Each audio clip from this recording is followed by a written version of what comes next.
Sir ಹೇಳಿ, ಈ ಸಲ ಎಲೆಕ್ಷನ್ ಬಂದಿದೆ, ಯಾರಿಗೋಸ್ಕರ ವೋಟ್ ಹಾಕ್ತಿದ್ದಾರೆ ಸರ್? ಹೆಸರಲ್ಲಿ ಕೆಲಸ ಕಾರ್ಯ ಎಲ್ಲ ಇಲ್ಲಿ ನಮ್ಮ ಮುನಿಯಪ್ಪನವರು ಚೆನ್ನಾಗಿ ಮಾಡಿದ್ದಾರೆ. ಎಲ್ಲ ಮೊದಲಿಗಿಂತ ಒಂದು ಈಗ ಈ ಟರ್ಮಲ್ಲಿ ಭಾಳ ಚೆನ್ನಾಗಿ ಕೆಲಸ ಎಲ್ಲ ಆಗಿದೆ.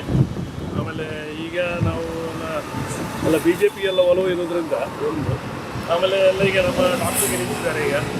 ಸೊ ನಾವೆಲ್ಲ ಡಾಕ್ಟ್ರಿಗೆ ಕೊಡುವಂತ ನಾವೆಲ್ಲ ಡಿಸೈಡ್ ಮಾಡಿದ್ವಿ.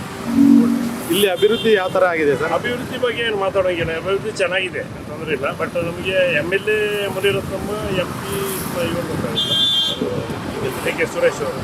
But M L A constitution M L A ಕೆಲಸ ಚೆನ್ನಾಗಿ ನಡೆದಿದೆ, ಮಾಡಿದ್ದಾರೆ. ಸೊ ನಮಗೆ ಒಳ್ಳೆ ಕ್ಯಾಂಡಿಡೇಟ್ ನಮ್ಮ ಹೃದಯದ ಡಾಕ್ಟರ್. ಸೊ ನಾವು ಅವರಿಗೆ ಸರ್ ಥ್ಯಾಂಕ್ ಯು ಸರ್. ಹೇಳಿ ಸರ್. ನಮಸ್ತೆ, ನನ್ನ ಹೆಸರು ಸುರೇಶ್ ಅಂತ. ನಾವು ಆ್ಯಕ್ಚುಲಿ ಕೊಡಗಿನವರು. ನಮಗೆ ಆ್ಯಕ್ಚುಲಿ ನಮ್ಮ ಮಂಜುನಾಥ್ ಡಾಕ್ಟ್ರು ಇದ್ದಾರಲ್ಲ, ಅವರಿಗೆ ಅತಿ ಹೆಚ್ಚು ಮತದಿಂದ ಗೆಲ್ಲಿಸ್ಬೇಕು ಅಂತ ಇಲ್ಲಿಯವರೆಲ್ಲ ಸುಮಾರು ಆಲ್ಮೋಸ್ಟ್ ಅವ್ರು ಗೆದ್ದೇ ಗೆಲ್ತಾರೆ. ಮತ್ತು ಒಳ್ಳೆ ಜನ, ಒಳ್ಳೆ ವ್ಯಕ್ತಿ, ಅವ್ರು ಗೆದ್ದೇ ಗೆಲ್ತಾರೆ. ನಾವೆಲ್ಲ ಅವರಿಗೆ ಸಪೋರ್ಟ್. ಸರ್ ಈ ಸಲ ಎಲೆಕ್ಷನ್ ಬರ್ತಾ ಇದೆ, ಯಾರು ನಿಮ್ಮ ಸಪೋರ್ಟ್ ಸರ್?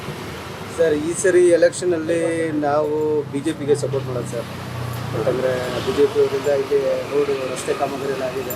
ಆಮೇಲೆ ಇನ್ನೊಂದೇನೆಂದರೆ ಇದು ಕಾಂಕ್ರೀಟ್ ರೋಡ್ ಏನಿದೆ, ಆರ್ಚ್ ಟು ಚಂದ್ರಸಂದ್ರ ಮೇನ್ ರೋಡ್ವರೆಗೂ ತುಂಬ ಚೆನ್ನಾಗಿ ಅಭಿವೃದ್ಧಿ ಮಾಡಿದರು ಮುನಿರತ್ನವರು. ಮತ್ತು ಆರ್ ಎಸ್ ಎಸ್ ಅವರು ತುಂಬ, ಬಿ ಜೆ ಪಿಯವರು ತುಂಬ ಚೆನ್ನಾಗಿ ಮಾಡಿದ್ದಾರೆ ಸರ್. ಹಾಗಾಗಿ ಈ ಸರಿ ಓಟು ನಾವು ಬಿ ಜೆ ಪಿಗೆ ಹಾಕೋದು. ನಮಸ್ತೆ ಸರ್. ಹೇಳಿ, ಈ ಸಲ ಎಲೆಕ್ಷನ್ ಬರ್ತದೆ, ಯಾರು ನಿಮ್ಮ ಸಪೋರ್ಟ್ ಸರ್? ನಾವು ಮಂಜುನಾಥ್ ಸರ್ ಅವ್ರಿಗೆ, ಹೃದಯವಂತ ಡಾಕ್ಟ್ರಿಗೆ ವೋಟ್ ಹಾಕಬೇಕು ಅಂತ ನನ್ನ ಕಳಕಳಿಯ ಪ್ರಾರ್ಥನೆ ಅಷ್ಟೇ ಸರ್. ನಾವು ಎಲ್ಲರೂ ಹಾಕೋಕ್ಕೆ, ಬಿ ಜೆ ಪಿಗೆ ಹಾಕೋಕ್ಕೆ ಹೇಳತ್ತೀನಿ. ನಾನು ಮತ್ತೆ ಇನ್ಯಾರಿಗೂ ಹಾಕೋಕ್ಕಿಲ್ಲ ಅಷ್ಟೇ ಸರ್. ಹೇಳಿ ಸರ್. ಈಗ ಬಿ ಜೆ ಪಿಗೆ ಮತ, ದೇಶಕ್ಕೆ ಹಿತ.